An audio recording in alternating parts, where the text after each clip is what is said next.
ജാസ്മിനും അർജുനും സായും ഇരുന്ന് സംസാരിച്ചുകൊണ്ടിരിക്കുകയായിരുന്നു. സ്കീ ഐസ്ക്രീമിന്റെ ആ കോർണറിൽ ഇരുന്നാണ് ഇവര് മൂന്നുപേരും സംസാരിക്കുന്നത്. സംസാരത്തിനിടയിൽ ജാസ്മിൻ ഇങ്ങനെ ചോദിക്കുന്നു, നിലവിലുള്ള സ്ത്രീ മത്സരാർത്ഥികൾ ആരാണ് മികച്ച മത്സരാർത്ഥി എന്ന് ചോദിക്കുന്നു. അപ്പൊ സായും അർജുനും പറയുന്നത് ജാസ്മിനും നന്ദനയും ആണെന്നാണ്. അപ്പൊ ജാസ്മിൻ വീണ്ടും ചോദിക്കുന്നു, അല്ല ഒരാളെ പറ എന്ന് പറയുന്നു. അപ്പൊ സായി വീണ്ടും പറയുന്നു, അല്ല നിങ്ങൾ രണ്ടുപേരും ടോപ്പ് 5 വരാൻ അർഹതയുള്ളവരാണ് എന്ന് പറയുന്നു.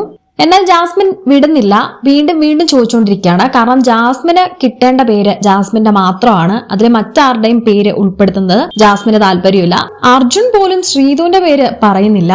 എന്നിട്ട് ജാസ്മിൻ ഇങ്ങനെ ഒരു ചോദ്യം ചോദിക്കുന്നുണ്ട്, ഇവിടെ നിലവിലുള്ള സ്ത്രീ മത്സരാർത്ഥികളിലെ ഏറ്റവും അഹങ്കാരി എന്ന് തോന്നുന്ന മത്സരാർത്ഥി ആരാണെന്ന് ചോദിക്കുന്നു. അപ്പൊ സായി പറയുന്നുണ്ട്, ഞാൻ വരുന്ന സമയത്ത് പുറത്തുനിന്ന് കണ്ടപ്പം നീ ആയിരുന്നു ഏറ്റവും വലിയ അഹങ്കാരി എന്ന് പറയുന്നു. അപ്പൊ സായി പിന്നെയും പറയുന്നുണ്ട്, അപ്പം മാത്രമല്ല ഇപ്പോഴും നീ തന്നെയാണ് അഹങ്കാരി എന്ന് പറയുന്നുണ്ട്.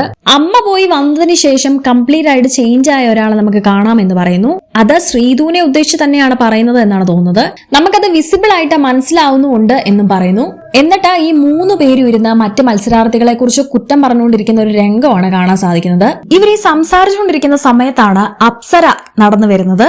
അപ്പൊ എന്താ പറഞ്ഞുകൊണ്ടിരുന്നതെന്ന് അപ്സര ചോദിച്ചപ്പോ ജാസ്മിനും അർജുനും സായും കൂടെ പറഞ്ഞൊരു കാര്യമുണ്ട്. ടോപ്പ് 5 വരുന്ന ആൾക്കാരെ കുറിച്ച് പറയായിരുന്നു, ഇവിടെ മികച്ച മത്സരാർത്ഥികൾ സ്ത്രീകളിൽ ആരാണെന്ന് പറയായിരുന്നു. അപ്പൊ അപ്സര ഒരു മികച്ച മത്സരാർത്ഥിയാണ് എന്നാണ് ഞങ്ങൾ പറഞ്ഞുകൊണ്ടിരുന്നത്. എന്നിട്ട് ജാസ്മിൻ ഒരാൾ പോലും അർഹതയുണ്ടെന്ന് ജാസ്മിൻ പറഞ്ഞില്ല.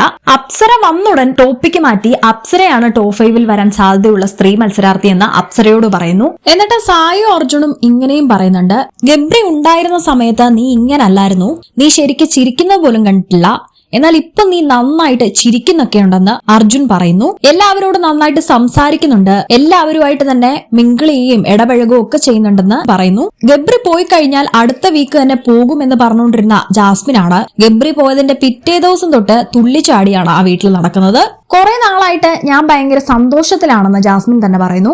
എന്തായാലും ഗബ്രി പോയതിൽ ഏറ്റവും കൂടുതൽ ആ വീട്ടിൽ സന്തോഷിക്കുന്നത് ജാസ്മിൻ തന്നെയായിരിക്കും. അതിന്റെ ഒരു സന്തോഷം തന്നെയായിരിക്കും ജാസ്മിന്റെ മുഖത്ത് ഇപ്പൊ കാണാനും ഉള്ളത്. എന്തായാലും ജാസ്മിനെ പൊക്കിയടിച്ച് അപ്പുറത്തുനിന്ന് സായും ഇപ്പുറത്തുനിന്ന് അർജുനും പറയുന്നുണ്ട്. ഇത് കേട്ട് ഗബ്രീനെ കുറ്റം പറയാനും പറ്റില്ല, അവര് പ്രശംസിക്കുന്ന കാര്യങ്ങൾ അംഗീകരിക്കാതിരിക്കാനും പറ്റില്ല എന്നുള്ളൊരവസ്ഥയിലാണ് ജാസ്മിൻ ഇരിക്കുന്നത്. എന്തായാലും കഴിഞ്ഞ ദിവസവും കണ്ടിരുന്നു ജിൻഡോയെ പറ്റി കുറ്റം പറയുന്ന ജാസ്മിനെ. ജിൻഡോ വല്ലതും കപ്പടിക്കുകയാണെങ്കിൽ അതെനിക്ക് സഹിക്കാൻ പറ്റില്ല എന്ന് അർജുനോട് രാത്രി ഇരുന്ന് ജാസ്മിൻ പറയാണ്. കുറെ ദിവസങ്ങളായിട്ട് നമുക്ക് കാണാൻ പറ്റുന്നത് ഓരോ മൂലയിലും അർജുനോടും അല്ലെങ്കിൽ റസ്മിനോടും ഒക്കെ ഇരുന്ന് അവിടെയുള്ള ആൾക്കാരെ കുറിച്ച് പിറകിലിരുന്ന് കുറ്റം പറയുന്ന ജാസ്മിനെയാണ്. നിങ്ങളുടെ വിലയേറിയ അഭിപ്രായങ്ങൾ കമന്റ് ചെയ്യൂ. കൂടുതൽ അപ്ഡേറ്റ്സിനായി സബ്സ്ക്രൈബ് ചെയ്യൂ.